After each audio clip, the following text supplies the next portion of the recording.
इस इमेज को देखे। ये जो खंभे जैसा दिखता है उसे गिलोटिन कहते हैं, जो एक तरह का हथियार है। तो जब 17वीं सदी में फ्रांस में क्रांति हुई थी, तब फ्रांस में रेन ऑफ टेरर नाम की एक घटना घटी थी, जिस घटना के दौरान गिलोटिन का जमकर इस्तेमाल हुआ था और हजारों लोगों को इस गिलोटिन के जरिए मौत के घाट उतार दिया गया था। आगे इस घटना के बारे में विस्तार से जानेंगे। अब इस इमेज को देखें। जब 17वीं सदी में दुनिया में लोग अपने राजा से इतने डरते थे, उनके अत्याचार सहन करते थे, राजा के हर अच्छे और बुरे नियमों का लोगों को पालन करना पड़ता था, ऐसे समय में पहली बार दुनिया में फ्रांस के लोगों ने आवाज उठाई और लोग बगावत पर उतर आए। और इन फ्रांसीसी लोगों ने ऐसी क्रांति की जिसने मध्य युग की जो हजारों सालों की परंपराएं थी, पुरानी और घिसी पिटी परंपराएं, उन्हें जड़ मूल से उखाड़ फेंका और फ्रांस में पहली बार लोकतंत्र की स्थापना की लोगों ने, जिसके बाद ये लोकतंत्र की लहर पूरी दुनिया में फैल गई और आज हमारा भारत भी इसी लोकतंत्र से चलता है। इसी कारण तो न सिर्फ यूरोप के इतिहास में बल्कि पूरी दुनिया के इतिहास में फ्रांस की क्रांति का एक महत्वपूर्ण स्थान है, जिसने हजारों सालों से चली आई अंधविश्वासी और रूढ़िवादी परंपराओं का नाश करके लोकतंत्र के द्वारा आधुनिक युग की शुरुआत की, जिसके बाद दुनिया में प्राचीन रूढ़ियों और मान्यताओं को बनाए रखना लगभग असंभव हो गया था। इस घटना के बाद समाज और राजनीति में परिवर्तन लाया गया और नए नए विचारों को अपनाया गया, लोगों को अपने अधिकार मिले और कई नई विचारधारा के साथ दुनिया में बहुत बड़ा परिवर्तन आया इसी फ्रांस की क्रांति के कारण। तभी तो फ्रांस की क्रांति को इतिहास की एक बहुत बड़ी घटना माना जाता है। तो आज के इस वीडियो में हम उस समय के मैप और पेंटिंग के जरिए फ्रेंच रिवॉल्यूशन यानी फ्रांस की क्रांति का पूरा इतिहास जानने की कोशिश करेंगे कि फ्रांस में इतनी बड़ी क्रांति क्यों हुई थी, इसके क्या क्या अलग अलग कारण थे, ये क्रांति कब शुरू हुई थी और कब खत्म हुई थी, इस क्रांति से पहले फ्रांस में क्या माहौल था, इस क्रांति के दौरान क्या क्या घटनाएं घटी थी, इसमें कितने लोग मारे गए थे, इस क्रांति का क्या परिणाम हुआ था, इस क्रांति का दुनिया पर और यूरोप पर क्या प्रभाव पड़ा था, इस क्रांति के कारण दुनिया में क्या क्या परिवर्तन आए थे, वो सब और इसके अलावा और भी बहुत कुछ जानने को मिलेगा आपको इतिहास के बारे में। तो वीडियो के आखिर तक मेरे साथ बने रहिए।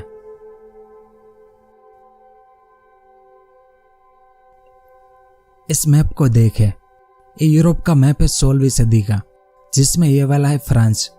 तो उस समय ब्रिटेन के बाद दुनिया का सबसे शक्तिशाली देश फ्रांस ही हुआ करता था और इसी देश में साल 1789 में क्रांति हुई थी, जो 1799 तक चली, यानी पूरे 10 साल तक चली थी।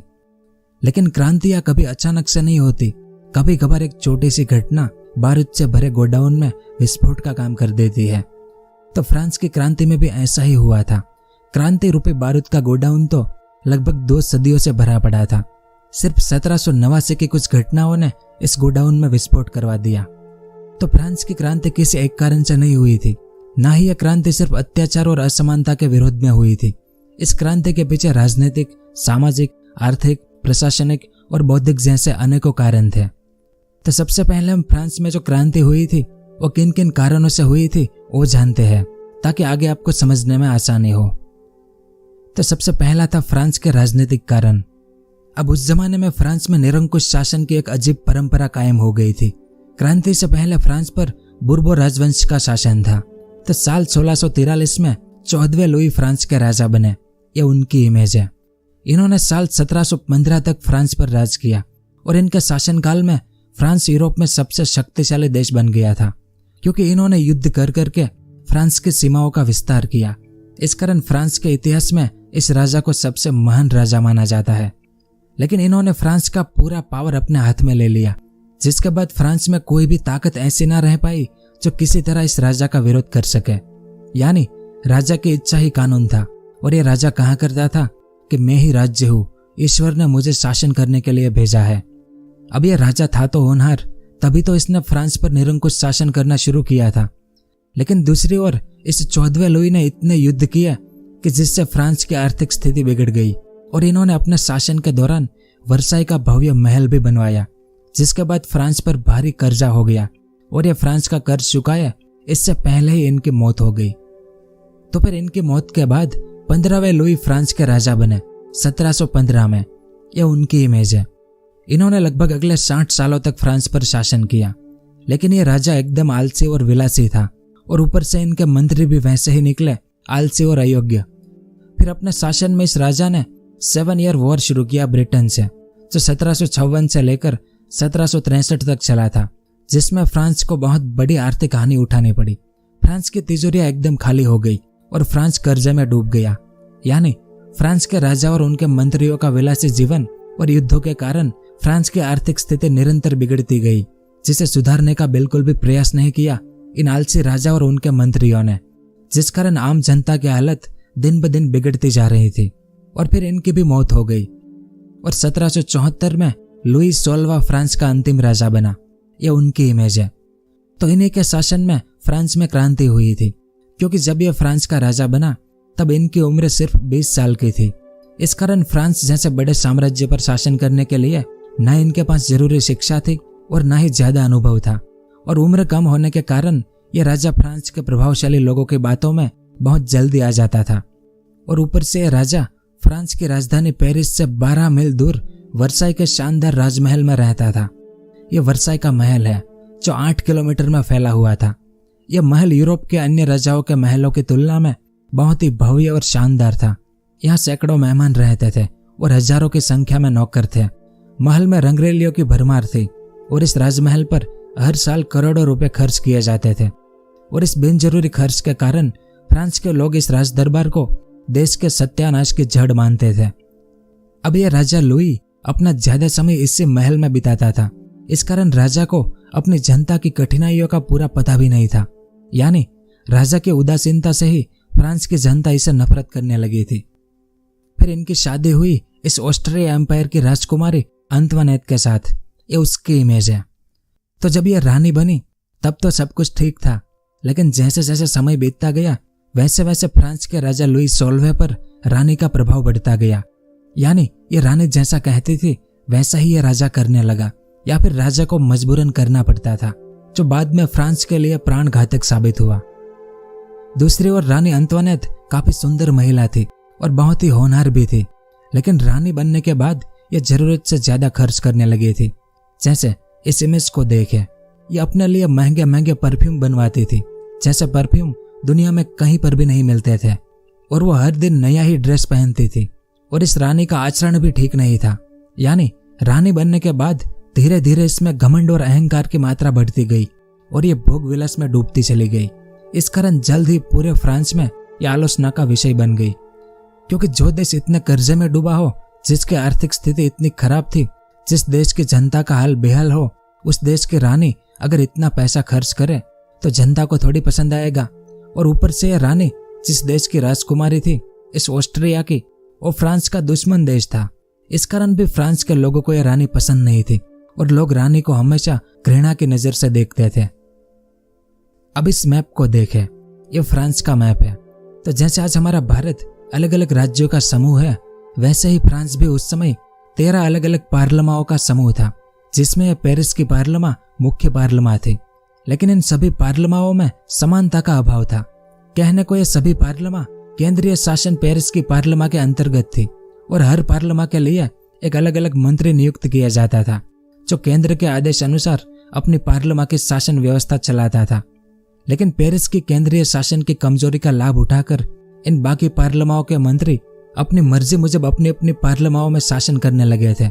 यानी मान लो एक पार्लिमा में टैक्स 10% हो तो दूसरी पार्लिमा में यह टैक्स 20% तक हो सकता है और तीसरी में 25% भी हो सकता है। तो फ्रांस की जनता इस प्रकार के शासन व्यवस्था से परेशान हो गई थी, क्योंकि पूरे फ्रांस में एक सामान्य नियम का अभाव था। इन पार्लिमाओं के मंत्री अपनी मर्जी मुजब अपनी पार्लिमाओं में नियम बना देते थे। ऊपर से फ्रांस के लोगों को किसी भी प्रकार के राजनीतिक अधिकार प्राप्त नहीं थे और राजदरबार किसी भी व्यक्ति को बंदी बना सकता था और बिना मुकदमा चलाए सजा दी जाती थी। ऐसे में लोगों को कहीं से न्याय मिलने की आशा न थी।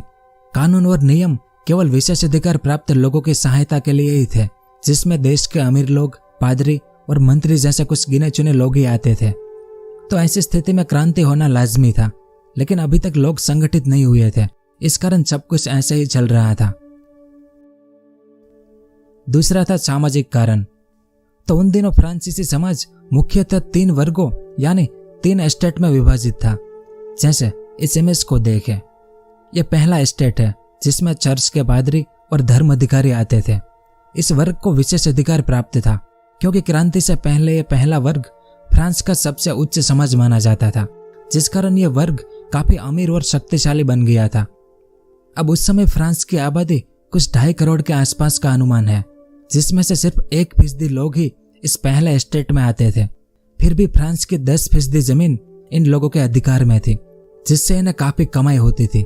ऊपर से चर्च के पादरी और धर्म अधिकारी फ्रांस के किसानों से हर फसल पर धार्मिक कर भी वसूल करते थे, लेकिन इन पादरी और धर्म अधिकारियों पर किसी भी तरह का कोई कर नहीं था, यानी ये पहला एस्टेट सरकार को कोई भी टैक्स नहीं देता था। लेकिन 1780 के दशक में चर्च का नैतिक पतन शुरू हो गया था और इनकी जड़ें भी खोखली हो चुकी थी, क्योंकि इनकी कमाई का ज्यादातर भाग जिसे जनहित में खर्च करना था, वो भाग बड़े बड़े अधिकारियों के जेबों में चला जाता था, जो भोग विलासिता का जीवन बिताते थे। तो यह सब देखकर फ्रांस के गरीब और आम लोगों का खून उबलता था, लेकिन वे चाहकर भी कुछ कर नहीं पा रहे थे। दूसरा एस्टेट था नोबल्स यानी कुलीन वर्ग। तो इस दूसरे वर्ग में राजदरबारी यानी मंत्री, सामंत और बड़े बड़े पदाधिकारी आते थे। तो क्रांति के पहले इन लोगों की संख्या लगभग 4 लाख के आसपास थी, यानी फ्रांस की आबादी के कुछ 2% लोग दूसरे एस्टेट में आते थे। फिर भी फ्रांस की 25% जमीन पर इन कुलीन वर्ग का अधिकार था, जिससे ये भी भोग विलासिता का जीवन जीते थे। अब कुलीन वर्ग को भी विशेष अधिकार प्राप्त थे और पहले वर्ग की तरह ये दूसरा वर्ग भी देश को कोई भी टैक्स नहीं देता था, और ये लोग मनमाने तरीके से अपनी पार्लिमाओं को चलाते थे और किसानों का हर तरह से शोषण करते थे। ये उस जमाने का एक ड्राइंग है। इसमें नीचे मेहनती किसान है, जिन पर पहले और दूसरे वर्ग के लोग बैठे हुए हैं, जो किसानों का हर संभव शोषण करते थे। यानी ये पहले और दूसरे वर्ग के लोग कुछ भी काम नहीं करते थे, फिर भी ये लोग बहुत ही अच्छा जीवन जी रहे थे, और सामने किसान रात दिन काम कर कर भी गरीब और लाचार थे। इस कारण किसान भी इन राजदरबारियों से नाराज थे और इस पुरानी प्रथा को हटाना चाहते थे, लेकिन इनके पास कोई पावर था नहीं। इस कारण ये लोग चुपचाप सब कुछ सहन कर रहे थे। तीसरा एस्टेट था गरीब और मध्यम वर्ग। तो पहले और दूसरे वर्गों के अलावा बाकी सभी लोगों को तीसरे वर्ग का सदस्य माना जाता था, और फ्रांस की 97% आबादी इसी वर्ग में आती थी, जिन्हें किसी भी तरह का कोई अधिकार नहीं था। इस वर्ग में व्यापारी, वकील, लेखक, शिक्षक, किसान और मजदूर सभी तीसरे वर्ग के सदस्य थे, जिसमें से 90% तो किसान और मजदूर ही थे। अब ये जो तीसरा वर्ग था उसकी आबादी बहुत ज्यादा थी, लेकिन इन लोगों में आपसी असमानता भी ज्यादा थी। जैसे इस वर्ग में जो लेखक, वकील, शिक्षक, व्यापारी जैसे पढ़े लिखे लोग थे, इनकी स्थिति अच्छी थी, इन्हें ज्यादा परेशानी नहीं थी, क्योंकि पहले और दूसरे वर्ग यानी पादरियों और राजदरबारियों का सारा काम ये पढ़े लिखे लोग ही करते थे। इस कारण तीसरे वर्ग के इन पढ़े लिखे लोगों को थोड़ी बहुत सुविधाएं मिलती थी। अब इस तीसरे वर्ग के इन पढ़े लिखे लोगों में कई लोग काफी अमीर थे, लेकिन फिर भी इन लोगों में काफी असंतोष था कि हमारे पास भी पैसे हैं, तो पहले और दूसरे वर्ग के लोगों को जो सम्मान और विशेषाधिकार मिलते हैं, वो सम्मान और विशेषाधिकार हमें भी मिलने चाहिए। ऐसी मांग करते थे तीसरे वर्ग के पढ़े लिखे लोग, जो जायज भी था। यही कारण था कि क्रांति के समय समानता का नारा बुलंद किया गया, और इस नारे को बुलंद करने वाले यही पढ़े लिखे लोग थे। और बाकी तीसरे वर्ग में जो किसान, मजदूर और कारीगर थे, जिनकी आबादी सबसे ज्यादा थी, इन लोगों को राज परिवार, राजदरबारियों, पादरियों और कुलीन वर्ग के सारे काम करने पड़ते थे, और वो भी मुफ्त में। इस कारण इन लोगों का जीवन बहुत ही दयनीय था, क्योंकि इन्हें राजा को, चर्च को, सामंतों को कई प्रकार के टैक्स देने पड़ते थे। फिर भी इन लोगों को ना कोई अधिकार था और ना ही इन्हें कोई सुविधा दी जाती थी। ऊपर से इन लोगों से बहुत ही सख्ती से टैक्स वसूला जाता था, क्योंकि कभी अकाल या कम पैदावार होती थी, तब भी इन्हें किसी प्रकार की माफी या छूट नहीं दी जाती थी। ऊपर से कुलीन वर्ग और पादरी वर्ग हमेशा इनका शोषण करते रहते थे। इस कारण इन लोगों को दिनहीन जीवन बिताना पड़ता था। न तो इन्हें भरपेट भोजन मिलता था और न तन ढकने के लिए पूरे कपड़े, और भोग विलास तो इनके जीवन से कोसों दूर था। यानी टैक्स के भारी बोझ से किसानों की कमर टूट चुकी थी, क्योंकि उनकी आय का लगभग 85% हिस्सा टैक्स के रूप में चला जाता था। इस कारण पहले और दूसरे वर्ग के प्रति इनकी नफरत दिन प्रतिदिन बढ़ती जा रही थी। यही कारण था कि जब फ्रांस में क्रांति हुई, तब इन किसानों ने हृदय से इस क्रांति का स्वागत किया और इस व्यवस्था का सफाया करने में अपना पूरा जोर लगा दिया था। अगला कारण था दार्शनिकों और विचारकों का योगदान। तो क्रांति के पहले फ्रांस में कई लेखक, विचारक और दार्शनिक हुए जिन्होंने इस मौजूदा व्यवस्था के विरुद्ध क्रांति की भावना को जागृत करने का खूब प्रयास किया। इन्होंने हजारों साल पुरानी व्यवस्था पर प्राणघातक प्रहार किया। इन्होंने लोगों के असंतोष को बड़ी खूबसूरती से शब्दों में प्रस्तुत किया और इस व्यवस्था में सुधार के लिए एक बहुत बड़ा जनमत तैयार किया, जिनमें से एक थे मोंतेस्क्यू। ये उनकी इमेज है। फ्रांसीसी समाज की आलोचना करने वाले पहले प्रमुख व्यक्ति मोंतेस्क्यू ही थे। पेशे से एक न्यायाधीश थे, लेकिन इनकी लोकप्रिय book the spirit of law में इन्होंने फ्रांस के राजाओं के अधिकार और फ्रांस की समाज व्यवस्था की खूब आलोचना की और ये खुद भी चाहते थे कि देश में निरंकुश शासन को समाप्त करके संवैधानिक शासन लागू करना चाहिए ताकि सभी लोगों को समान अधिकार मिले। दूसरे थे वाल्तेयर। ये उनकी इमेज है। वाल्तेयर एक महान लेखक, दार्शनिक, इतिहासकार और एक आलोचक थे और अपनी आलोचना के कारण इन्हें कई बार कारावास की सजा भी भुगतनी पड़ी। असल में वाल्तेयर को हर प्रकार के अत्याचार से नफरत थी क्योंकि ये आजादी के समर्थक थे। कहते हैं कि इनका लेखन तलवार से भी ज्यादा धारदार होता था। इन्होंने उस समय के अन्याय और अत्याचार पर ऐसा ऐसा लिखा कि जिसे पढ़कर किसी भी इंसान का खून गर्म हो जाए। इन्होंने जो धर्म अधिकारी थे उनकी भी खूब टीका की, यानी इनके लेखन से भी हजारों लोग जागृत हुए और लोगों को भी ऐसा महसूस हुआ कि देश को एक नई व्यवस्था की जरूरत है। तीसरे थे रूसो। ये उनकी इमेज है। तो रूसो को उस समय के सबसे महान विचारक माना जाता है। इनका मानना था कि एक आदर्श समाज का निर्माण होना चाहिए। इनकी फेमस बुक सोशल कॉन्ट्रैक्ट में इन्होंने लिखा है कि सभी इंसान स्वतंत्र और एक समान है, तो राजा का कर्तव्य है कि वो हर इंसान के अधिकारों की रक्षा करे, और अगर राजा ऐसा ना करे तो जनता को भी यह अधिकार होना चाहिए कि वह राजा को सजा दे पाए। यानी फ्रांस के लाखों लोग रूसो के कारण जागृत हुए थे। तभी तो क्रांति के कुछ सालों बाद नेपोलियन ने कहा था कि यदि फ्रांस में रूसो का जन्म ना होता तो फ्रांस में क्रांति का होना असंभव था। तो इससे आप अंदाजा लगा सकते हैं कि उस समय लोग रूसो से कितना प्रभावित हुए होंगे। अगले थे दिदरो। ये उनकी इमेज है। तो दिदरो के लेखन में धर्म और राजनीति के संबंधित आलोचनाएं थी जिनसे साफ साफ विद्रोह की बदबू आ रही थी। इसके अलावा दिदरो ने निरंकुश शासन, चर्च की अनैतिकता, सामंती व्यवस्था, सामाजिक असमानता और भ्रष्टाचार पर कठोर प्रहार किए थे, जिन्हें पढ़ने के बाद लोगों को एक नया दृष्टिकोण मिला था। इसके अलावा कुछ विचारक ये भी कह रहे थे कि सबको अपनी इच्छा अनुसार काम करने दो, जिन पर राज परिवार के कम से कम हस्तक्षेप हो। एक ऐसी व्यवस्था का निर्माण करो, और राजा अगर कहता है कि ईश्वर ने मुझे शासन करने के लिए भेजा है तो राजा से सबूत मांगो कि इनका क्या सबूत है तुम्हारे पास। यानी इन विचारकों ने राजा के शासन पर सवाल उठाए कि किसने तुम्हें शासन करने का अधिकार दिया है। ऐसे कई विचार इन्होंने अपनी किताबों में लिखे, जिन किताबों को पढ़े लिखे लोग पढ़ते थे, और ये पढ़े लिखे लोग इन विचारों को जोर जोर से बोलकर उन लोगों के सामने रखते थे जो लोग पढ़े लिखे नहीं थे। जैसे इस इमेज को देखे, ये उस जमाने का एक सैलून है और ऐसे हजारों सैलून पूरे फ्रांस में उस समय बनाए गए थे। यहाँ पर पढ़े लिखे लोग अनपढ़ लोगों को नए नए विचार बताते थे। इस कारण भी कई लोग जागृत होते जा रहे थे। तो फ्रांस के इन्हीं दार्शनिकों और लेखकों ने लोगों को आजादी का सपना दिखाया, क्योंकि इन विचारकों द्वारा बताए गए स्वतंत्रता, समानता, सहिष्णुता, उन्मुक्त व्यापार और जनसत्ता के विचार पुराने व्यवस्था को उखाड़ने में मजबूत हथियार साबित हुए। असल में इन लेखकों और दार्शनिकों ने ही क्रांति को जन्म दिया था और क्रांति के कारणों को बड़ी चतुराई के साथ लोगों के सामने रखकर लोगों को क्रांति की ओर बढ़ने के लिए मजबूर कर दिया था। अगला था आर्थिक कारण। शुरू में हमने जाना कि फ्रांस की आर्थिक स्थिति निरंतर बिगड़ती जा रही थी। राजा 14वें लुई के बहुत सारे युद्ध और वर्षा के भव्य राजमहल के निर्माण ने न सिर्फ फ्रांस की तिजोरियों को खाली करवाया, बल्कि इससे फ्रांस पर बहुत ज्यादा कर्ज भी हो गया था। फिर 15वें लुई ने भोगविलासिता और ब्रिटेन के साथ 7 ईयर वॉर के कारण फ्रांस का कर्ज और बढ़ गया, और 16वें लुई के शासन में फ्रांस लगभग दिवालिया होने की कगार पर आ खड़ा था। तो फ्रांस की आर्थिक हालत खराब थी। इस कारण तीसरे एस्टेट के लोग यानी किसान और मजदूर पर कर का बोझ बढ़ता जा रहा था। हजारों लोग बेरोजगार थे। पाव रोटी की कीमतें बढ़ती जा रही थी।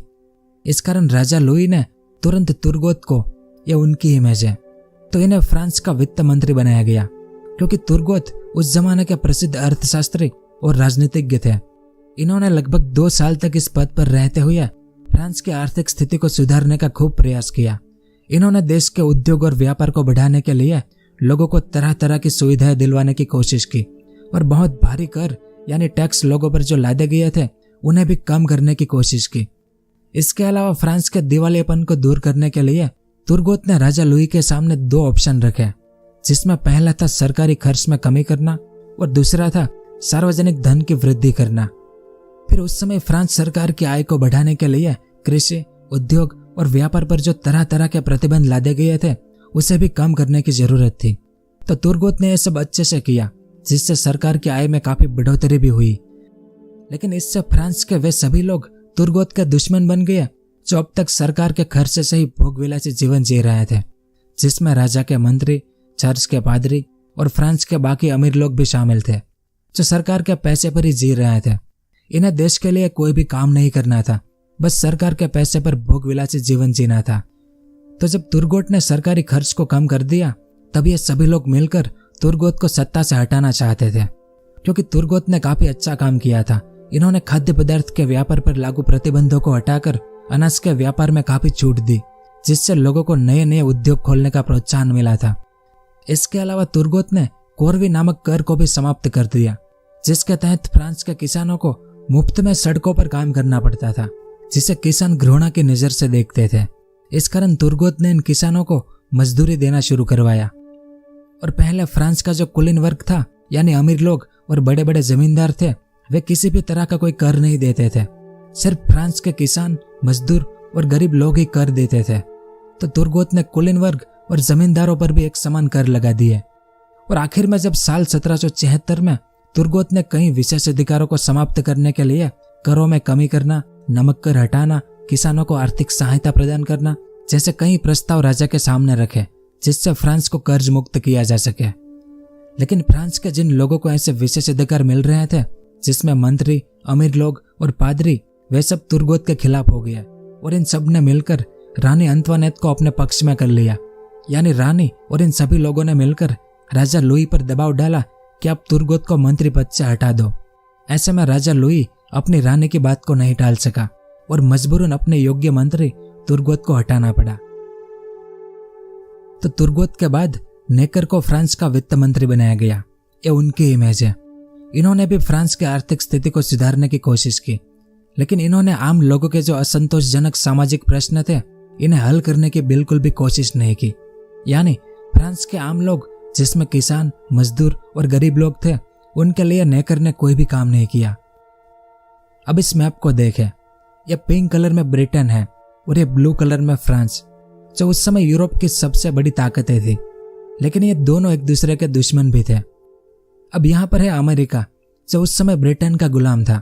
लेकिन संयोग से इसी समय अमेरिका का स्वतंत्रता संघर्ष शुरू हो गया, जिसमें अमेरिकी लोग अपनी आजादी के लिए ब्रिटेन से लड़ रहे थे। अगर आपको इस टॉपिक पर वीडियो देखनी है तो नीचे कमेंट करके बताएं। और आप में से कई ऐसे लोग हैं जो मेरे काम को सपोर्ट करना चाहते हैं, तो ये मेरा UPI ID है। और अगर आपको भी मेरा काम अच्छा लगता है तो आप भी मुझे सपोर्ट कर सकते हैं इस UPI ID पर। खैर, तो अमेरिका अपनी आजादी के लिए ब्रिटेन से लड़ रहा था और ब्रिटेन फ्रांस का दुश्मन था। तो यहाँ पर फ्रांस में नेकर ने राजा लुई को सलाह दी कि अगर फ्रांस ने खुल्लम खुल्ला अमेरिका को सपोर्ट किया तो फ्रांस का कर्जा और भी ज्यादा हो जाएगा। लेकिन राजा लुई ने नेकर की बात को नहीं माना और भारी कर्जा लेकर अमेरिकी लोगों को मदद करना शुरू कर दिया, क्योंकि फ्रांस अपने दुश्मन ब्रिटेन को बर्बाद करना चाहता था। लेकिन ऐसा करने से फ्रांस का कर्जा और बढ़ गया। उस समय फ्रांस की करेंसी लिवरे थी और अमेरिका की मदद करने से पहले फ्रांस पर 2 अरब लिवरे का कर्ज था। लेकिन अमेरिका की मदद करने के बाद फ्रांस पर 10 अरब लिवरे का कर्ज हो गया था, वो भी आज से 250 साल पहले। इस कारण आखिर में वित्त मंत्री नेकर ने भी सरकारी खर्च में कमी करने का प्रस्ताव रखा और ऊपर से नेकर ने फ्रांस की आय और खर्च की रिपोर्ट को पूरे फ्रांस में प्रकाशित करवा दी। इस कारण फ्रांस के मंत्री, कुलीन वर्ग और पादरी नेकर के भी दुश्मन बन गया, क्योंकि अभी तक किसी भी वित्त मंत्री ने सरकारी आय और खर्च के आंकड़ों को जनता के सामने कभी नहीं रखा था। और नेकर की रिपोर्ट में मंत्री, कुलीन वर्ग और पादरियों को मिलने वाले पेंशनों और भत्तों का भी उल्लेख था। और रिपोर्ट में यह भी कहा गया कि ये लोग इस पेंशन के बदले में देश के लिए किसी भी प्रकार की कोई सेवा भी नहीं करते हैं। इस कारण मंत्री, कुलीन वर्ग और पादरियों ने मिलकर फिर से रानी को अपने पक्ष में करके नेकर को भी अपने पद से हटवा दिया। फिर साल 1781 में नेकर के बाद केलोन को वित्त मंत्री बनाया गया। यह उनकी इमेज है। अब इनकी नियुक्ति कुलीन वर्ग की इच्छा से हुई थी, यानी एक तरह से फ्रांस के कुलीनों की कठपुतली थे। इस कारण केलोन जिस साल मंत्री बना उस साल सरकारी बजट में लगभग 16 करोड़ 20 लाख लीवरे का घाटा हुआ था। और केलोन ने इस समस्या का समाधान थोड़ा और कर्ज लेकर किया, क्योंकि केलोन ने कहा कि इस बार हमें जो कर्ज देगा उन्हें हम ज्यादा ब्याज देंगे। इस कारण फ्रांस को इस बार तो कर्ज मिल गया, लेकिन ज्यादा ब्याज तो दूर, मूल रकम को भी फ्रांस चुका नहीं पाया। इस कारण धीरे धीरे कुछ सालों बाद फ्रांस को कर्ज मिलना बिल्कुल बंद हो गया और अगस्त 1786 में फ्रांस का सरकारी खजाना बिल्कुल खाली हो गया और अब कहीं से भी नया कर्ज मिलने की संभावना नहीं थी। जिसके बाद केलोन ने भी अब राजा लुई को वही सलाह दी कि एक ऐसा कर लगाया जाए जिसे तीनों वर्ग के लोगों को समान रूप से चुकाना पड़े। लेकिन विशेष अधिकार प्राप्त वर्ग, जिसमें अमीर लोग, पादरियों और मंत्रियों को यह पसंद नहीं आया और ये सभी केलोन के विरोधी हो गया। लेकिन केलोन ने समझदारी से अपना काम लिया और खुद ही अपने पद से त्यागपत्र दे दिया। इसके बाद ब्रेने को वित्त मंत्री बनाया गया। ये उनकी इमेज है। ये भी फ्रांस की आर्थिक स्थिति को नहीं सुधार पाए और इन्होंने भी राजा लुई को वही सलाह दी कि तीनों वर्गों पर एक समान कर लगा दो, तभी सरकार की तिजोरियों में पैसा आएगा। इस कारण आखिरकार तंग आकर राजा लुई ने इस बार नए कर लगाने की मंजूरी दे दी कि अब सब पर एक समान कर लगा दो। अब उस समय भी फ्रांस की राजधानी पेरिस थी और पेरिस की पार्लियामेंट फ्रांस की मुख्य पार्लियामेंट थी। तो पेरिस की पार्लियामेंट ने राजा के इन करों का घोर विरोध किया और इन्हें अपने रजिस्टर में दर्ज करने से इनकार कर दिया। अब जब तक नए कर के नियम पार्लियामेंट के रजिस्टर में दर्ज नहीं हो पाते तब तक उन्हें लागू नहीं किया जा सकता था। और पेरिस की पार्लियामेंट का कहना था कि करों को लगाने का अधिकार उन्हीं लोगों को है जो लोग कर अदा करते हैं। तो इसके लिए आप स्टेट जनरल का अधिवेशन बुलाओ, तभी देश में नए कर लागू होंगे। लेकिन राजा लुई को यह मंजूर नहीं था। इस कारण राजा लुई ने पार्लियामेंट के सदस्यों को बंदी बनाने की कोशिश की। राजा लुई ने अपनी सेना को आदेश दिया कि पार्लियामेंट के सभी सदस्यों को बंदी बना लो। लेकिन फ्रांस की सेना ने इन सदस्यों को बंदी बनाने से इनकार कर दिया और ऊपर से फ्रांस की आम जनता ने भी पार्लियामेंट का जोरदार समर्थन किया कि स्टेट जनरल का अधिवेशन बुलाओ, तभी देश में नए कर लागू होंगे। और इसी तरह फ्रांस में जो दूसरी पार्लियामेंट थी उन्होंने भी पेरिस की पार्लियामेंट का समर्थन करते हुए स्टेट जनरल के अधिवेशन की मांग की। यानी धीरे धीरे पूरे फ्रांस में इस मांग का समर्थन होने लगा था। अब कई सदियों से फ्रांस की सेना और आम जनता राजा के विरुद्ध कभी बोली नहीं थी, तो वह सब इस बार क्यों आवाज उठा रहे थे? क्योंकि अमेरिका के स्वतंत्रता संघर्ष में फ्रांस ने ब्रिटेन के खिलाफ अमेरिकी लोगों को काफी मदद की थी। फ्रांस ने अपने 12,000 सैनिक और 32,000 स्वयंसेवकों को अमेरिका भेजा था। तो ये सैनिक और स्वयंसेवक जब अमेरिका को जिताकर वापस फ्रांस लौटे तो इन्होंने फ्रांस की आम जनता को क्रांति के लिए उत्साहित करना शुरू कर दिया कि अत्याचारी शासन के विरुद्ध कैसे लड़ा जाता है, कैसे अत्याचारी शासन को खत्म किया जाता है। इसके अलावा फ्रांस का जो पड़ोसी देश है आयरलैंड, ये वाला, तो आयरिश लोगों ने भी अपने निरंकुश शासन के विरुद्ध आंदोलन करके 1782 में काफी सुविधाएं प्राप्त कर ली थी। तो इसका भी फ्रांस के लोगों पर काफी प्रभाव पड़ा था। तो कुल मिलाकर फ्रांस की सेना और आम जनता मौजूदा शासन से संतुष्ट नहीं थी। सेना और उनके अधिकारियों पर उस समय के विचारों का जोरदार प्रभाव पड़ चुका था। इस कारण तो इस बार सेना भी फ्रांस की आम जनता के साथ खड़ी हो गई थी। तो यह सब देखकर आखिरकार राजा लुई को जनता की मांग के सामने झुकना पड़ा और राजा लुई ने स्टेट जनरल के अधिवेशन को बुलाने की मंजूरी दे दी। लेकिन राजा लुई का झुकना इस बात का संकेत था कि अब फ्रांस में निरंकुश शासन बहुत जल्द समाप्त होने वाला है। अब इस इमेज को देखें। यह है स्टेट जनरल, जो फ्रांस की सदियों पुरानी एक संस्था थी, जिसका आखिरी अधिवेशन साल 1614 में हुआ था और फिर 1789 में एक बार फिर यह अधिवेशन बुलाया गया। क्योंकि देश में जब नए कानून पास करने हो तो उसके लिए देश के सभी प्रतिनिधियों की मंजूरी लेना जरूरी था। तो इस अधिवेशन में पूरे फ्रांस के पादरियों के प्रतिनिधि, कुलीन वर्ग के प्रतिनिधि और आम जनता के प्रतिनिधि, यानी तीनों वर्गों के प्रतिनिधि लगभग बराबर संख्या में आने वाले थे। लेकिन इसमें टोटल 3 ही मत थे, एक पादरियों का मत, एक कुलीन वर्ग का मत और एक आम जनता का मत। तो 3 में से अगर किसी भी कानून को 2 मत मिल जाए तो स्टेट जनरल द्वारा वो कानून पास कर दिया जाता था। लेकिन पादरियों का एक मत और कुलीन वर्ग का एक मत ज्यादातर एक ही तरफ होता था, क्योंकि इन दोनों वर्गों को विशेष अधिकार मिलते थे। तो ये दोनों मिले हुए थे और ये दोनों अपने बहुमत से आसानी से आम जनता को हरा देते थे। तो 5 मई 1789 के दिन एस्टेट जनरल का अधिवेशन शुरू हुआ, जिसमें राजा लुई ने उद्घाटन भाषण में संविधान और नए सुधार के बारे में एक भी शब्द नहीं कहा।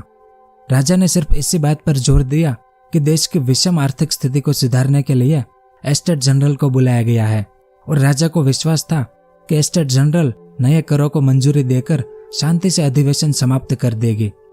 राजा लुई ने कल्पना भी नहीं की थी कि एस्टेट जनरल का अधिवेशन क्रांति का मुख्य द्वार बन जाएगा, क्योंकि यहाँ पर राजा की गलती सिर्फ इतनी ही थी कि इन्होंने मौजूदा व्यवस्था से खुश और विशेष अधिकार प्राप्त पादरी और कुलीन वर्ग को बिना किसी अधिकार वाली आम जनता के सामने खड़ा कर दिया, जो जनता मौजूदा व्यवस्था को पूरी तरह से सुधारना चाहती थी। तो जैसे ही राजा का भाषण खत्म हुआ और अधिवेशन शुरू हुआ, इसके साथ ही एक गंभीर विवाद उठ खड़ा हुआ। और विवाद क्या था?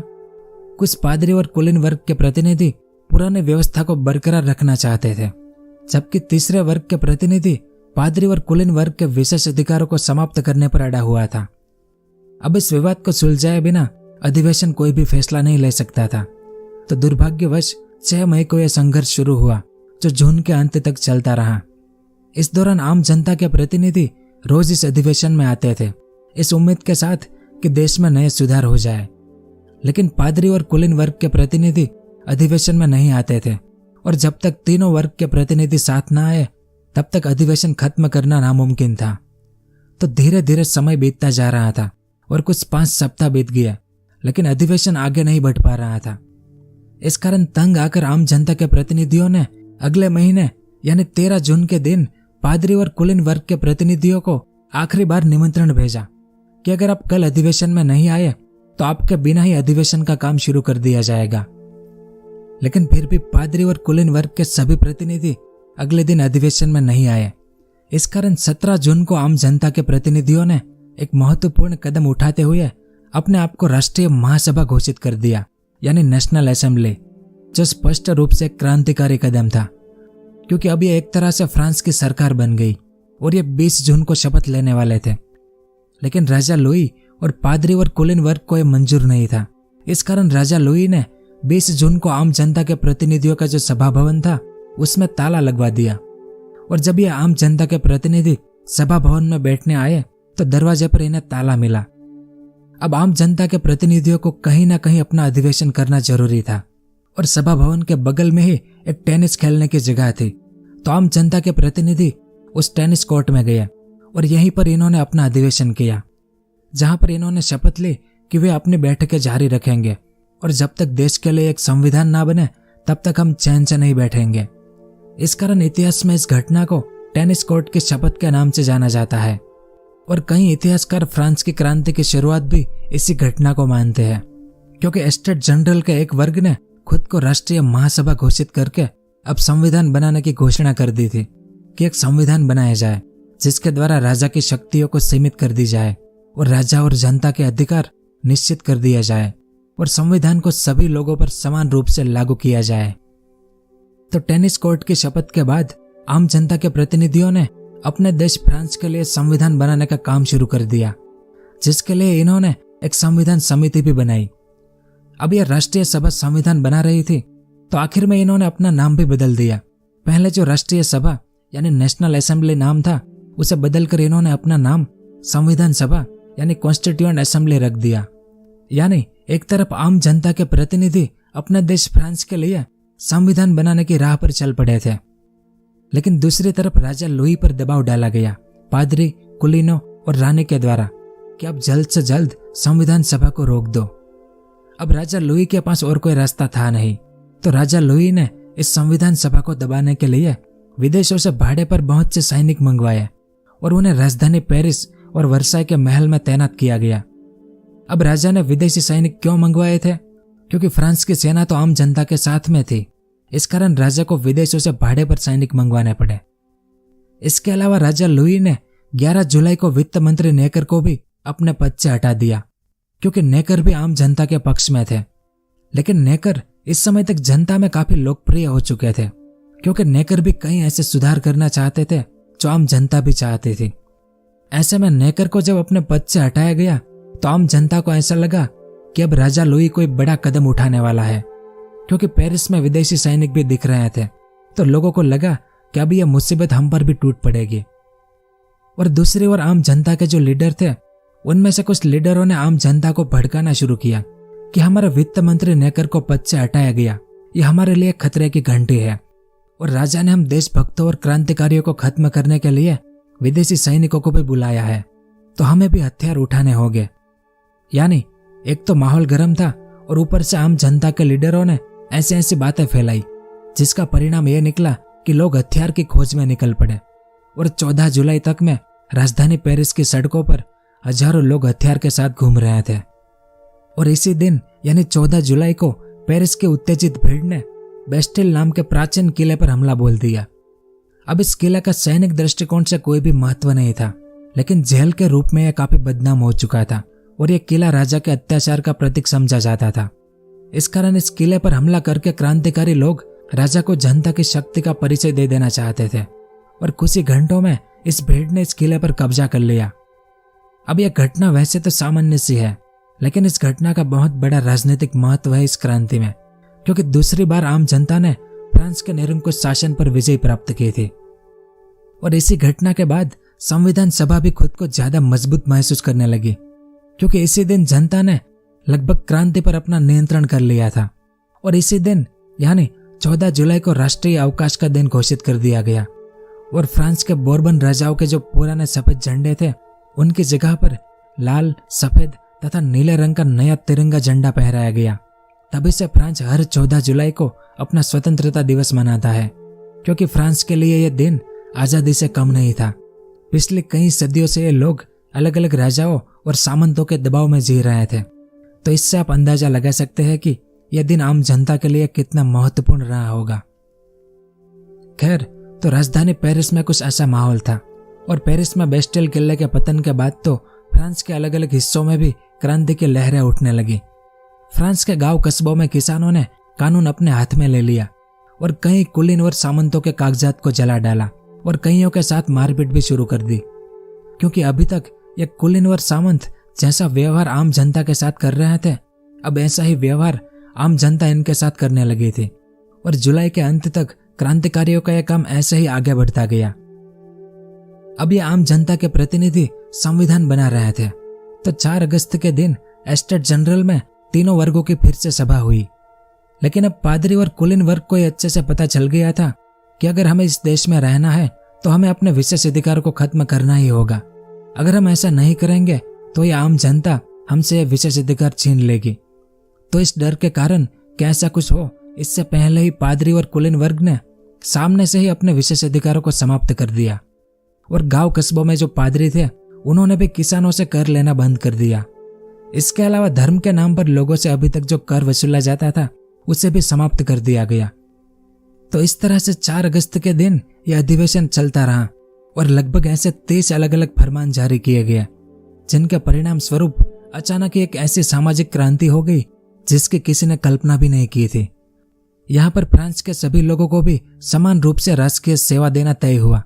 और सबसे बड़ी बात इस अधिवेशन की यह थी कि सभी जातीय भेदभाव को हटा दिया गया। यानी अभी तक जो फ्रांस का समाज 3 हिस्सों में बटा हुआ था, उस व्यवस्था को नाबूद करके एक नई व्यवस्था बनाई गई, जिसमें फ्रांस के सभी लोगों को पहली बार एक समान माना गया। अब पादरी और कुलीनों के विशेष अधिकारों को समाप्त कर दिया गया था, लेकिन औपचारिक रूप से इसे कानून का रूप देने में ज्यादा समय की जरूरत थी, जो साधारण सी बात फ्रांस की आम जनता को समझ में नहीं आई। और जब कुछ समय बीत जाने के बाद भी उन्हें कोई परिवर्तन नजर नहीं आया, तो आम जनता ने फिर से लड़ाई झगड़े शुरू कर दिए, क्योंकि आम जनता को डर लगने लगा कि कहीं उनका संघर्ष और बलिदान व्यर्थ ना चला जाए, और अब तक उन्हें जो सफलता मिली थी उस पर पानी ना फेर दिया जाए। और ऊपर से उसी दौरान राजा लुई का भाई और बहुत से कुलीन लोग फ्रांस को छोड़कर दूसरे देशों में चले गए थे, जहां पर ये वहां के राजाओं की सहायता से फ्रांस की क्रांति को दबाने की योजना बना रहे थे। और दूसरी ओर आम जनता के कुछ क्रांतिकारी नेता भी झूठी अफवाहें फैलाकर अव्यवस्था बढ़ा रहे थे। लेकिन आम जनता के लिए सबसे बड़ी जो मुश्किल थी वो ये थी कि 4 अगस्त को जो 30 फरमान जारी किए गए थे, उस पर राजा ने अभी तक अपनी स्वीकृति नहीं दी थी। इस कारण आम जनता को भी ऐसा लगने लगा कि कहीं राजा लुई भी पड़ोसी देशों के राजाओं के साथ मिलकर कोई षड्यंत्र तो नहीं बना रहा। इसके अलावा जो फरमान जारी किए गए थे वो अभी तक कानून नहीं बने थे। इस कारण फ्रांस में जो स्थिति थी उसमें अभी तक सुधार नहीं हुआ था। पाव रोटी की कीमत अभी भी आसमान छू रही थी। कई लोग अभी भी बेरोजगार थे। तो इन सबसे तंग आकर 5 अक्टूबर के दिन राजधानी पेरिस में कुछ 7,000 महिलाएं आंदोलन करने के लिए इकट्ठी हुई और हमें पाव रोटी दो का नारा लगाते हुए यह भीड़ वर्साई के महल की तरफ रवाना हुई। यह उस जमाने का एक ड्राइंग है। इसमें आप देख सकते हैं इन महिलाओं के हाथ में खेत के औजार हैं। तो इस भीड़ ने महल के गेट को तोड़ दिया और महल के कई सिक्योरिटी गार्ड को भी मार दिया। यानी एक तरह से इन भीड़ ने वर्साई के महल पर अपना अधिकार जमा लिया, जिसके बाद राजा लुई और रानी को जबरदस्ती पेरिस के पुराने महल में लाया गया और यहाँ पर आने के बाद अब राजा पेरिस की भीड़ का एक बंदी बनकर रह गया था। अब संविधान सभा भी पेरिस में काम कर रही थी। तो इस सभा ने फ्रांस के नागरिकों के अधिकारों की घोषणा कर दी कि स्वतंत्रता, संपत्ति, सुरक्षा और अत्याचार का विरोध करना यह सब आज से आम जनता के अधिकार है। घोषणा पत्र में कहा गया कि इंसान जन्म से ही स्वतंत्र रहता है जब तक कि वह दूसरे की स्वतंत्रता में बाधक ना बने। अब किसी भी व्यक्ति को मनमाने ढंग से गिरफ्तार नहीं किया जाएगा और कानून के तहत सबको एक समान कहा गया और हर इंसान को बोलने, लिखने और प्रकाशन की आजादी दी गई। इस तरह से इस घोषणा पत्र में कुल 17 अलग अलग धाराएं थी और इसमें जनता की प्रभुसत्ता को जितना महत्व दिया गया था उतना पहले कभी नहीं दिया गया था। इस संविधान को declaration of right of man and the citizen नाम दिया गया था, लेकिन इसमें महिलाओं को कोई भी अधिकार नहीं दिए गए थे और न ही अफ्रीकी गुलामों को कोई अधिकार मिले थे।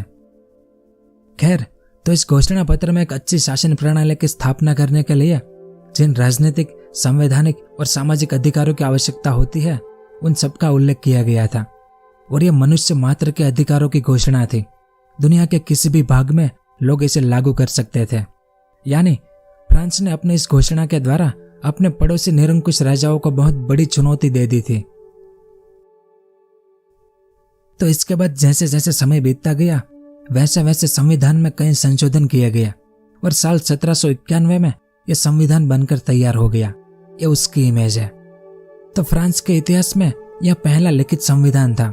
इसमें बहुत सारी धाराएं लिखी गई थी, जिसमें जो सबसे महत्वपूर्ण थी वो ये थी कि अब देश के राजा को सरकारी धन को मनचाहे ढंग से खर्च करने का अधिकार नहीं दिया गया और राजा का वेतन निश्चित कर दिया गया।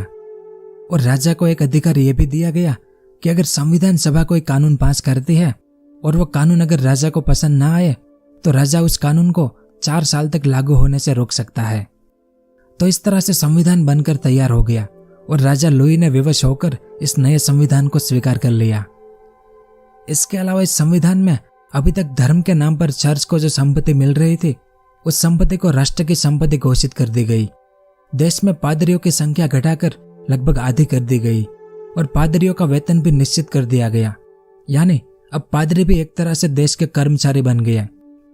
और सबसे बड़ी बात यह कि चर्च के सभी अधिकारियों को इस संविधान का समर्थन करने की शपथ लेनी पड़ेगी, लेकिन ज्यादातर पादरियों ने शपथ लेने से मना कर दिया और जिन पादरियों ने अभी तक क्रांति का समर्थन किया था वे भी क्रांति के विरोध में हो गए। यानी एक तरह का धार्मिक कलह खड़ा हो गया। फिर भी आत्मग्लानि के साथ राजा लुई ने इस पर भी हस्ताक्षर कर दिया। अब पहले राजा लुई को वर्साई के महल से पेरिस में लाया गया और फिर राजा से उसके अधिकार छीनकर संविधान पर हस्ताक्षर करने पर मजबूर कर दिया गया। तो इन सभी घटनाओं से राजा लुई काफी परेशान हो गया और आखिर में उसने भी फ्रांस से भागने की योजना बनाई। राजा लुई अपनी रानी और राजकुमार के साथ भेष बदलकर पेरिस से भाग निकला, लेकिन फ्रांस की सीमा पार करने के पहले गांव के लोगों ने उसे पहचान लिया कि यह तो हमारा राजा है। जिसके बाद राजा को वापस राजधानी पेरिस लाया गया और अब राजा को एक तरह से नजरबंद कैदी की तरह रखा गया। लेकिन इस भागने की घटना के बाद फ्रांस के लोगों को अब अपने राजा पर विश्वास नहीं रहा और इसी घटना ने क्रांति के प्रवाह को एकदम बदल कर रख दिया, क्योंकि अभी तक फ्रांस में राजशाही को खत्म करके लोकतंत्र की स्थापना करने की बात किसी ने भी नहीं की थी। लेकिन राजा की इस हरकत के बाद अब लोग चाहने लगे थे कि राजशाही खत्म करके अब फ्रांस में लोकतंत्र की स्थापना करनी पड़ेगी।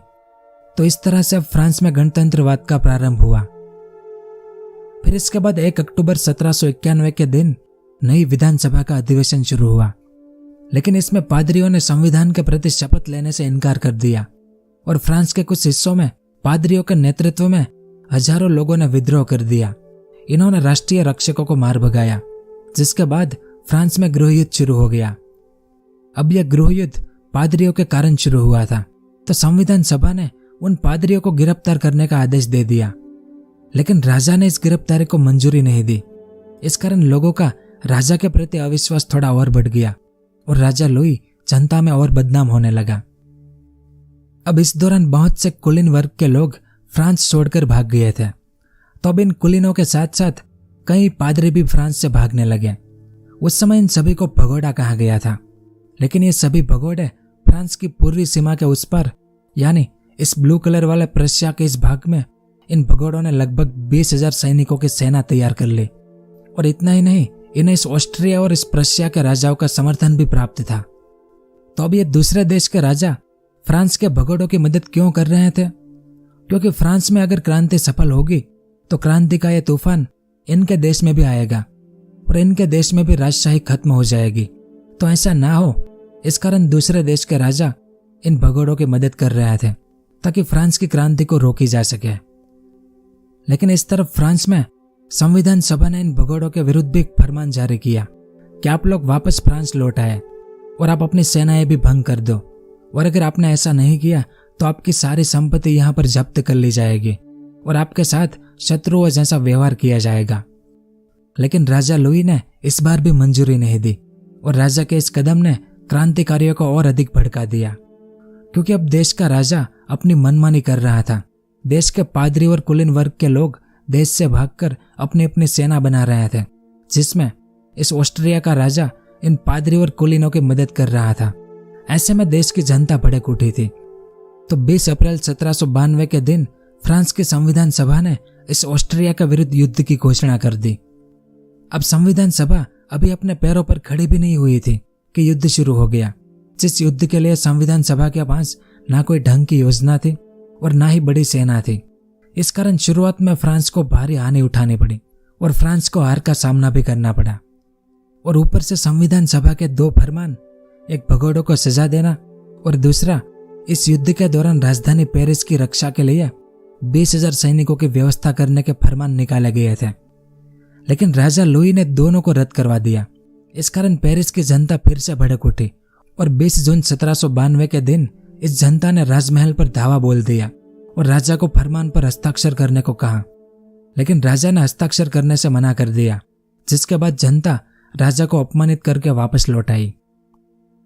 फिर अगले महीने यह प्रशिया भी ऑस्ट्रिया के साथ मिलकर फ्रांस के विरुद्ध युद्ध में कूद पड़ा और प्रशियन सेना फ्रांस की सीमाओं में काफी अंदर तक घुस आई, जिस दौरान एक प्रशियन सेनापति ने फ्रांस की जनता को आदेश दिया कि तुम फ्रांस के राजा को आजाद कर दो और राज परिवार के साथ किसी भी प्रकार का अभद्र व्यवहार ना करो, और अगर तुमने ऐसा नहीं किया तो हम पेरिस को धूल में मिला देंगे। लेकिन प्रशियन सेनापति के इस आदेश से पेरिस की जनता गुस्से में आ गई और 10 अगस्त 1792 के दिन पहले से भी बड़ा भयंकर विद्रोह हुआ। इस भीड़ ने दोबारा राजमहल पर धावा बोल दिया, जिसमें राज परिवार तो किसी प्रकार बच गया, लेकिन राजमहल के 800 रक्षक मारे गए और भीड़ में से भी लगभग 5,000 आम जनता मारी गई। अब 10 अगस्त के इस विद्रोह के लिए पेरिस की संविधान सभा जवाबदार थी, जिसमें जैकोबिन लोग सबसे ज्यादा थे। अब ये जैकोबिन कौन थे? तो उस समय फ्रांस की राजनीति में छोटे छोटे संगठन खड़े हुए थे, जिसमें से एक था ये जैकोबिन क्लब, जिसका लीडर था रोबेस्पियर। ये उसकी इमेज है। तो ये जैकोबिन क्लब किसी भी तरीके से राजा लुई को हटाना चाहता था, लेकिन पुराने संविधान से राजा को हटा नहीं सकते थे। राजा को हटाने के लिए नए संविधान की जरूरत थी। तो नया संविधान बनाने के लिए एक अस्थायी समिति बनाई गई, जिसका अध्यक्ष दांतो को बनाया गया। ये दांतो की इमेज है। और इस अस्थायी समिति को कम्यून का शासन कहा जाता है। तो जैसे ही ये कम्यून सत्ता में आए, इन्होंने पुराने संविधान को नजरअंदाज करते हुए राजा लुई और उसकी रानी को टेम्पल नामक पुराने किले में बंदी बनाकर भेज दिया और राजा लुई के कई समर्थकों को भी जेल में डाल दिया गया, क्योंकि ये कम्यून लोकतंत्र के समर्थक थे। तो ये चाहते थे कि राजा और उनके सभी समर्थकों को हटाया जाए ताकि फ्रांस में लोकतंत्र की स्थापना की जा सके। इस कारण इस कम्यून ने सितंबर 1792 में भयंकर मारकाट शुरू कर दी। ऐसे तमाम लोगों को जो दुश्मनों की मदद कर रहे थे या फिर कम्यून को जिन जिन लोगों पर शक था कि यह दुश्मन की मदद कर रहा है या कर सकता है, उन सबको मौत के घाट उतार दिया गया। 2 सितंबर से लेकर 6 सितंबर के बीच लगभग 1200 लोगों को मौत के घाट उतारा गया। इस घटना को सितंबर का हत्याकांड कहते हैं। अब यह कम्यून एक अस्थायी समिति थी, यानी कुछ समय के लिए, जब तक एक स्थायी समिति ना बन जाए तब तक के लिए। तो 21 सितंबर 1792 के दिन एक नई समिति बनाई गई जिसे कन्वेंशन नाम से जाना जाता है। तो कन्वेंशन ने सत्ता में आते ही फ्रांस को गणराज्य घोषित कर दिया, यानी आज से राजशाही खत्म और लोकतंत्र का आगाज कर दिया। और तुरंत ही कन्वेंशन ने एक नया संविधान बनाने की भी शुरुआत कर दी। लेकिन उस समय फ्रांस की राजनीति में कुछ छोटे छोटे संगठन उठ खड़े हुए थे। तो इन संगठनों के आपसी मतभेद के कारण यह कन्वेंशन नया संविधान बनाने का काम शुरू नहीं कर पा रहा था। तो किन किन संगठनों के बीच आपसी मतभेद था? तो एक तो था जैकोबिन क्लब। इस क्लब की बैठकें लगभग रोज होती थी और इसमें बड़े जोशीले भाषण दिए जाते थे और ये रोबेस्पियर इस क्लब का प्रसिद्ध नेता था। उस समय फ्रांस के लगभग 2000 नगरों में इन जैकोबिन क्लब की शाखाएं फैली हुई थी, लेकिन इनकी मुख्य शाखा पेरिस में ही थी और पेरिस की शाखा जो आदेश देती थी उसका पूरे फ्रांस की सभी शाखाएं पालन करती थी। तो इस तरह से जैकोबिन क्लब काम करता था। और उनके सामने दूसरा संगठन था जिरोंडिन का, जिनके सदस्य फ्रांस के दक्षिण पश्चिम भाग, फ्रांस के मैप में ये लाल कलर में जो है उसे जिरोंड कहा जाता है। तो इनके सदस्य ज्यादातर यहाँ से ही आए थे, इस कारण इनका नाम जिरोंडिन था। और ये बड़े साहसी लोग थे क्योंकि इनमें ज्यादातर युवा थे, जिनके नेता मैडम रोलान थी। तो उस समय फ्रांस की राजनीति में यह जिरोंडिन और यह जैकोबिन क्लब एक दूसरे के कट्टर दुश्मन बन गए थे, क्योंकि जिरोंडिन को जैकोबिन क्लब के प्रमुख नेता जैसे रोबेस्पियर और दांतो से नफरत थी, तो सामने इन जैकोबिन नेताओं को इन जिरोंडिन से नफरत थी। तो इन दोनों के इस मतभेद के कारण एक नए संविधान का काम अटका पड़ा था। अब मौजूदा समय में कन्वेंशन सत्ता में था, जिसमें ज्यादातर जैकोबिन क्लब के लोग थे और ये जैकोबिन राजा लुई को फ्रांस की क्रांति का सबसे बड़ा दुश्मन मानता था। इस कारण जैकोबिन ने मांग की कि राजा को तुरंत बिना अभियोग चलाए ही सजाए मौत दी जाए। लेकिन कुछ लोग इसके विरोध में थे, इस कारण राजा को सजा दी जाए या ना दी जाए इस पर मतदान हुआ, जिसमें टोटल 721 सदस्यों ने मतदान किया, जिसमें से 387 सदस्यों ने राजा को मौत की सजा देने के पक्ष में मत दिया, तो सिर्फ 334 सदस्यों ने इसके विरोध में मत दिया, यानी ज्यादातर सदस्य राजा को मौत की सजा देने के पक्ष में थे। इस कारण 21 जनवरी 1793 के दिन राजा लुई को सूली पर चढ़ा दिया गया। यह उस दौर की एक पेंटिंग है जिसमें राजा लुई 16वां है। अब उन दिनों गुलेटिन के जरिए फ्रांस में सजा दी जाती थी। इस इमेज में आप देख सकते हैं, इस ब्लेड के जरिए मौत की सजा दी जाती थी। तो राजा लुई को भी इसी तरह से सजा दी गई। लेकिन राजा लुई की मौत का परिणाम बहुत बुरा निकला, क्योंकि इतिहास में शायद पहली बार ऐसी घटना घटी थी जिसमें देश के लोगों ने मिलकर राजा को मौत की सजा दी हो। तो इस घटना को देखकर फ्रांस के पड़ोसी देश के सभी राजा परेशान हो गए कि कहीं हमारे साथ भी ऐसा ना हो, हमारे देश के लोग कहीं इनकी तरह क्रांति करके हमें ना मार दे। तो इस डर के कारण ये इंग्लैंड, ये स्पेन, ये हॉलैंड और जर्मनी के सभी राज्य और नीचे ये इटली, इन सब ने मिलकर फ्रांस के विरुद्ध युद्ध का ऐलान कर दिया। और ये ऑस्ट्रिया और प्रशिया तो फ्रांस के साथ लड़ ही रहे थे, यानी फ्रांस के सभी पड़ोसी राजा अब फ्रांस पर एक साथ टूट पड़े थे। और ऊपर से राजा की मौत के बाद फ्रांस में गृह युद्ध की ज्वाला धधक उठी। फ्रांस के कुछ 1 लाख किसानों ने नए संविधान के विरुद्ध विद्रोह कर दिया, जिसके बाद फ्रांस में गृह युद्ध शुरू हो गया, यानी फ्रांस अंदर भी लड़ रहा था और बाहर भी लड़ रहा था 1793 में।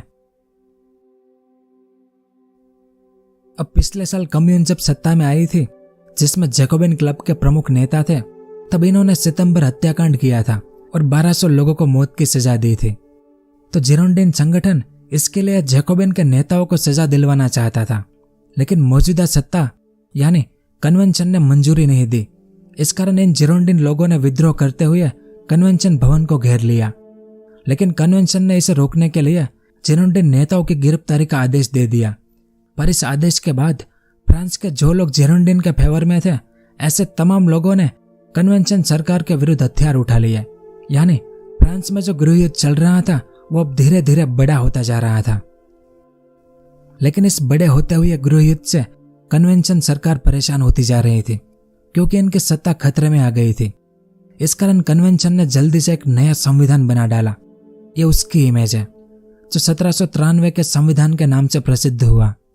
और इस नए संविधान में फ्रांस के सभी नगरों के अधिकार और जनता के अधिकारों को सुरक्षित रखने की व्यवस्था की गई और किसी भी कानून को जनता की स्वीकृति के बाद ही लागू करने का प्रावधान रखा गया।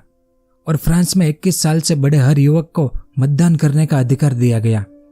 तो ऐसे बहुत से कानून बनाए गए जिससे फ्रांस की जनता खुश हो गई और धीरे धीरे जनता शांत हो गई और उनका जो अविश्वास था सरकार के प्रति वो भी अब दूर हो गया।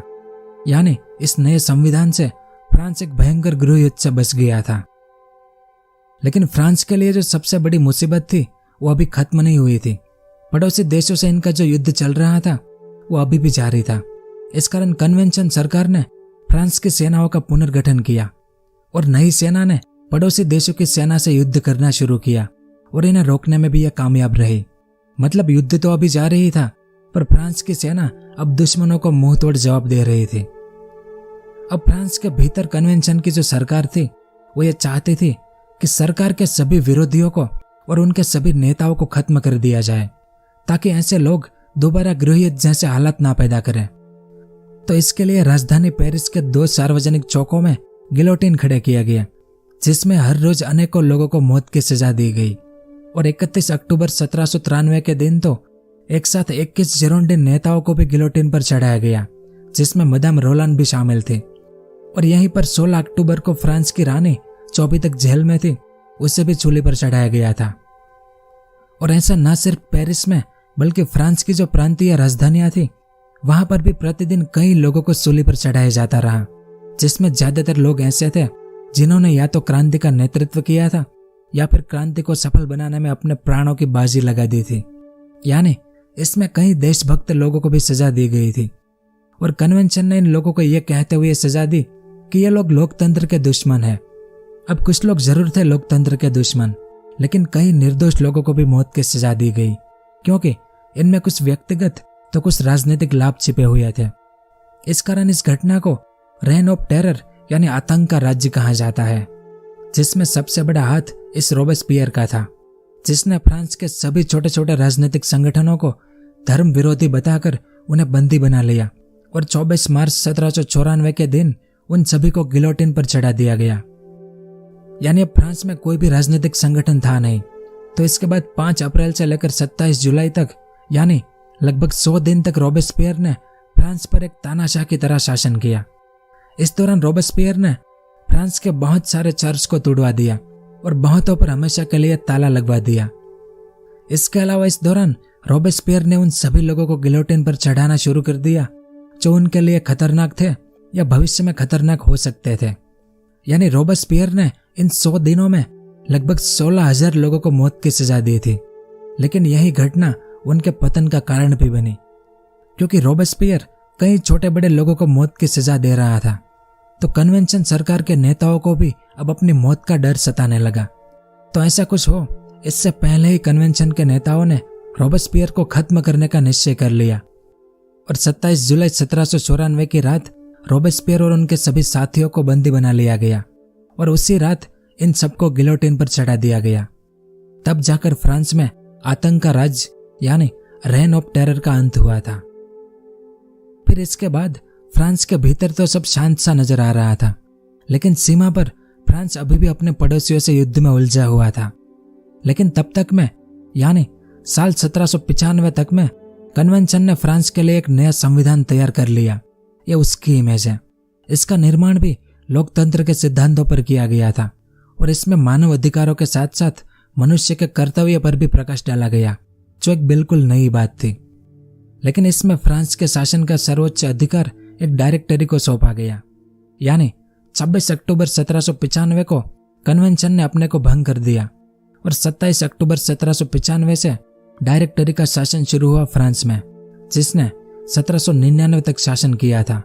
लेकिन इसमें सिर्फ 5 व्यक्ति को सभी अधिकार दिए गए और ये 5 व्यक्ति ही इसका संचालन करते थे। जिनमें से कार्नेट को छोड़कर बाकी सभी कम बुद्धि वाले और बदनाम और स्वार्थी राजनीतिज्ञ थे, जिसे जनता का समर्थन भी प्राप्त नहीं था। और ऊपर से 1795 में फ्रांस में भीषण सर्दी पड़ी, जिससे फ्रांस का व्यापार चौपट हो गया। इस कारण फ्रांस में फिर से भूखमरी और बेरोजगारी बढ़ने लगी। तो इन सब के कारण 1795 में बहुत बड़े बड़े विद्रोह हुए फ्रांस में। लेकिन आखिर में जनरल बर्रास की फौज की मदद ली गई, और बर्रास का सहायक युवक कौन था? वो था नेपोलियन बोनापार्ट, जिसने इन सभी विद्रोहों को रोक दिया। इस कारण नेपोलियन को पुरस्कार के रूप में फ्रांस की सेना का कमान मिला, जिसके बाद इसी साल यानी 1795 में ही फ्रांस का जिन यूरोपीय देशों से युद्ध चल रहा था, उनमें से स्पेन, प्रशा और हॉलैंड ने फ्रांस से शांति वार्ता कर ली। बाद में पुर्तगाल, सैक्सनी और हेसेस नामक जर्मन राज्य और इटली के नेपल्स, पार्मा और पोप के राज्यों ने भी फ्रांस से शांति वार्ता कर ली। जिसके बाद अब फ्रांस का युद्ध सिर्फ इस ऑस्ट्रिया और इस इंग्लैंड से ही चल रहा था। लेकिन नेपोलियन ने आश्चर्यजनक ढंग से ऑस्ट्रिया को हरा दिया, पर इंग्लैंड अभी भी फ्रांस से लड़ रहा था। और इंग्लैंड हार माने उससे पहले ही 1799 में नेपोलियन ने फ्रांस में डायरेक्टरी के शासन को खत्म करके फ्रांस की सत्ता को अपने हाथ में ले लिया। यानी नेपोलियन एक तरह से फ्रांस का नया राजा बन गया। तो जहां से क्रांति शुरू हुई थी, वापस वहीं पर आकर फ्रांस की क्रांति खत्म हो गई। तो इस पूरी घटना को इतिहास में फ्रांस की क्रांति के नाम से जाना जाता है। और इस पूरी घटना के दौरान अनुमानित 6 लाख से 13 लाख लोग मारे गए थे, जिनमें भूखमरी, गृहयुद्ध, युद्ध और मौत की सजा सब शामिल है। और अलग अलग जगह पर आपको ये आंकड़े भी अलग अलग मिलेंगे, और यहाँ पर जो बताए ये भी अनुमानित ही है। और कहते हैं कि इसी क्रांति के बाद आधुनिक युग की शुरुआत हुई। अगर ऐसा है तो इसका मतलब है कि आधुनिक युग की शुरुआत बहुत खून खराबे के साथ हुई थी। तो यहाँ पर क्रांति का मुख्य भाग एक तरह से समाप्त होता है, लेकिन एक तरह से यह क्रांति आगे भी जारी रही थी, जिसे हम नेपोलियन के उदय वाली वीडियो में समझेंगे। और अगर आपको नेपोलियन के उदय से लेकर उसके पतन तक का इतिहास जानना है तो नीचे ज्यादा से ज्यादा कमेंट करके बताएं कि आपको देखना है। तो अब बात करते हैं कि इस क्रांति का यूरोप पर क्या प्रभाव पड़ा था। तो न सिर्फ यूरोप के इतिहास में बल्कि दुनिया के इतिहास में फ्रांस की क्रांति का एक विशिष्ट स्थान है, क्योंकि इस क्रांति ने सही मायनों में मध्ययुगीन पुरानी व्यवस्था का अंत करके आधुनिक युग का सूत्रपात किया था। और इसी घटना के कारण यूरोप की प्राचीन रूढ़ियों और मान्यताओं का बना रहना अब लगभग असंभव हो गया था। और फ्रांस की क्रांति ने राज्य के संबंध में कई नई धारणाओं को जन्म दिया। राजनीति में नए कानून और सिद्धांतों के साथ जीवन का एक नया दृष्टिकोण सामने रखा। और इसके बाद दुनिया में जहां जहां पर क्रांति हुई थी, उनमें से ज्यादातर ऐतिहासिक घटनाएं फ्रांस की क्रांति से ही प्रभावित हुई थी। और आखिर में ये भी जान लेते हैं कि फ्रांस की क्रांति के क्या क्या परिणाम रहे। तो पहला है सामंती व्यवस्था का अंत। तो मध्यकालीन समाज की सामंती व्यवस्था का अंत करना फ्रांसीसी क्रांति की सबसे महत्वपूर्ण देन है, क्योंकि पिछले कई सदियों तक करोड़ों लोग इस व्यवस्था के तहत बद से बदतर जीवन जी रहे थे। और आर्थिक शोषण तो इस व्यवस्था की मुख्य विशेषता थी। लेकिन इसकी सबसे बड़ी बुराई यह थी कि इस सामंत व्यवस्था में आम जनता का कुछ भी महत्व नहीं था। ऐसे में फ्रांस की क्रांति ने इस अपमानजनक व्यवस्था का अंत कर दिया और समानता के सिद्धांत उजागर करके आम जनता को उनके अधिकार दिए। और बाद में फ्रांस की क्रांति का दूसरे देश के लोगों पर इतना ज्यादा प्रभाव पड़ा कि जिससे यूरोप के बाकी देशों में भी धीरे धीरे सामंत व्यवस्था का अंत हो गया था। दूसरा है धर्मनिरपेक्ष राज्य का उदय। तो धर्म के क्षेत्र में उदारता लाना इस क्रांति की एक और महत्वपूर्ण देन है, क्योंकि फ्रांस की क्रांति के बाद ही यूरोपीय देशों में लोगों को धार्मिक उपासना की आजादी मिली थी। यानी जिनको जो धर्म मानना है वो उस धर्म को मान सकता है, और जिनको कोई भी धर्म नहीं मानना है वो ना माने। यानी आपकी जो मर्जी है वैसा आप करें, क्योंकि इससे पहले यानी राजाओं के शासन में जनता को सिर्फ उसी धर्म को मानना पड़ता था जिस धर्म में राजा विश्वास करता था, और दूसरे धर्म को मानने वाले लोगों को बहुत ही भयंकर दंड दिए जाते थे। ऐसे में फ्रांस की क्रांति ने धर्मनिरपेक्ष राज्य की स्थापना करके मानवता की बहुत बड़ी सेवा की है। उसके बाद राष्ट्रीयता का विकास, क्योंकि फ्रांस की क्रांति ने एक ऐसी राष्ट्रीयता को जन्म दिया जिसका प्रभाव आज भी दुनिया पर कायम है। लोगों के दिल में अपने देश की सुरक्षा के लिए राष्ट्रवाद की यह भावना सिर्फ फ्रांस तक ही सीमित नहीं रही, जैसे जैसे क्रांति का विस्तार होता गया वैसे वैसे यूरोप के बाकी देश भी इस भावना से प्रभावित और प्रेरित होने लगे और दुनिया के हर गुलाम देश में भी इस भावना का प्रचार हुआ, जिसके बाद उन देशों में भी आजादी के लिए आंदोलन उठ खड़े हुए थे। उसके बाद राजनीतिक देन। तो इस क्रांति ने राजाओं को ईश्वर मानने के सिद्धांत को खत्म करके संप्रभुता के सिद्धांत को अपनाया, यानी देश का शासन किसी एक राजा के हाथ में ना रखकर राज्य की जनता के हाथ में हो, यह इस क्रांति ने साबित कर दिखाया। और इस क्रांति के बाद आम जनता भी अब देश की राजनीति में हिस्सा लेने लगी, जिसके बाद राजनीतिक दलों का बड़े पैमाने पर उदय और विकास हुआ दुनिया भर में। उसके बाद आम जनता का महत्व। तो मानव अधिकारों की घोषणा, उनकी आजादी और समानता के सिद्धांतों को अपनाकर फ्रांस की क्रांति ने आम जनता के महत्व की गरिमा को स्वीकार किया, क्योंकि इस क्रांति से पहले आम जनता का कुछ भी महत्व नहीं था। समाज में सिर्फ विशेष अधिकार वाले और कुलीन वर्गों का ही प्रभाव था। लेकिन इस क्रांति के बाद आम जनता के विचार ही शासन के स्वरूप का आधार बन गई, यानी आम जनता की आजादी इस क्रांति की एक अमूल्य देन बन गई। उसके बाद समाजवाद का उदय। तो फ्रांस की क्रांति ने ही समाजवादी व्यवस्था का मार्ग अपनाया था, क्योंकि इस क्रांति में अमीर और गरीब को समानता दी गई और जो अधिकार अमीर लोगों को मिलते थे वे अधिकार अब गरीब लोगों को भी मिलने लगे, यानी सभी के लिए एक समान कानून बनाया गया। और जो धर्म के ठेकेदार थे उन्हें हटाकर एक समाजवादी व्यवस्था की पृष्ठभूमि ऐसी क्रांति ने तैयार की थी। और आखिर में स्वतंत्रता, समानता और बंधुता। तो फ्रांस की क्रांति ने मानव जाति को स्वतंत्रता, समानता और भाईचारे का नारा प्रदान किया, क्योंकि आजादी इंसान का जन्मसिद्ध अधिकार है। इस नारे की शुरुआत भी इसी क्रांति से हुई थी और राजनीतिक, आर्थिक, सामाजिक और धार्मिक दृष्टि से भी हर इंसान को स्वतंत्रता का अधिकार दिया गया।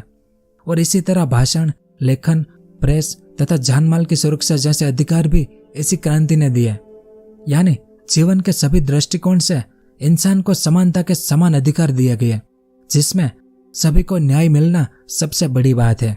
और इन्हीं के आधार पर बाद में दुनिया भर में लोकतंत्र की नींव मजबूत हो पाई थी।